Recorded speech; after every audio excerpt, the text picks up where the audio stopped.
of throwing rocks. When you're under siege, my relatives wouldn't go down without a fight. And only having rocks as weapons, here comes my best shot. I'll change a few words in this one. It's called pep talk. The word on the street is, we're screwed. Nothing's going to change is the daily propaganda. It's useless to try is the daily mantra. There is mounting evidence by the military personnel and vehicles that are surrounding us that this is not a gathering of the tribe.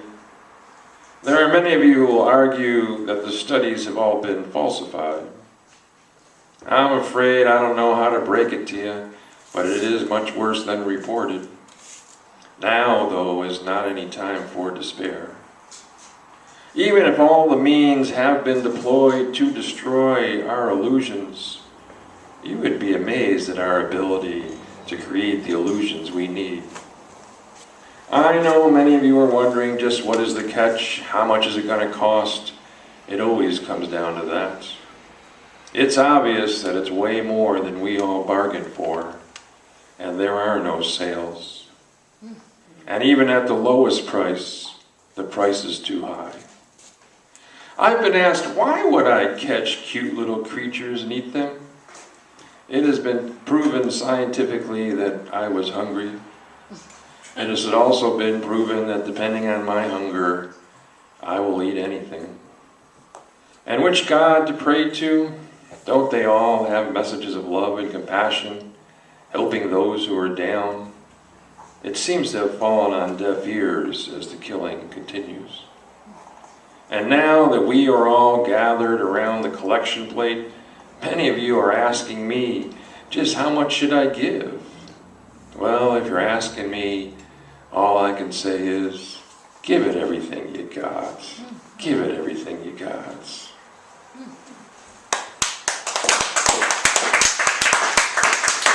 And I'll end with this one here. This is called Save Grandma. Grandma took me out to the swamps where Grandpa disappeared just mysteriously just a few days before. She came out to these swamps on a regular basis to catch frogs for her famous frog casserole. We arrived at a spot where she said we needed to wait, and suddenly a frog leaped out of the water and attached itself to my bare leg. I screamed out and Grandma said, "Shut up," as we watched it grow with each gulp of my blood.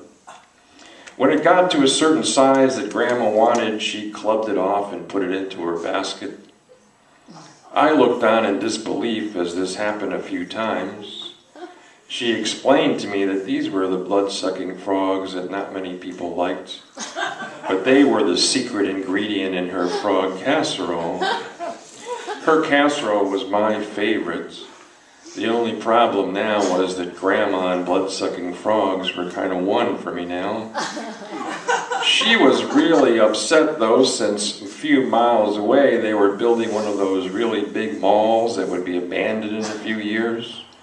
There were laws not to have them on the wetlands, but of course the mall was still being built.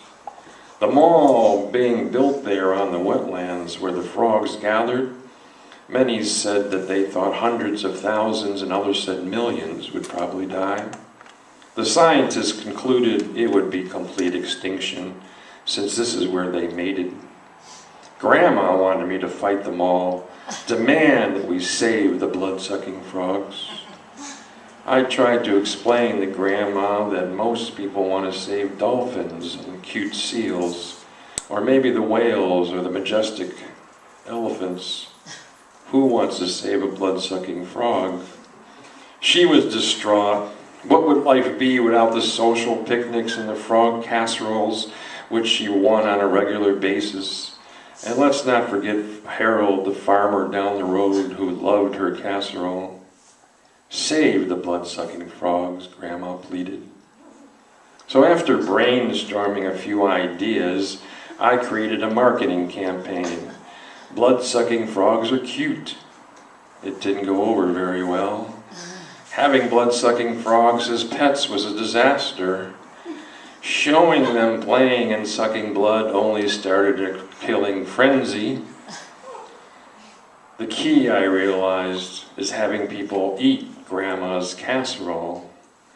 But very few people wanted to eat her casserole once they knew the ingredients. I guess you have to grow up with these things, eating the food that Grandma serves, seeing Grandma's big smile while she held the casserole dish, just overflowing you with that Grandma love. Maybe if we just all thought of it as saving Grandma, we could save the blood-sucking frogs. By the way, that is a true story in terms of the blood-sucking frogs.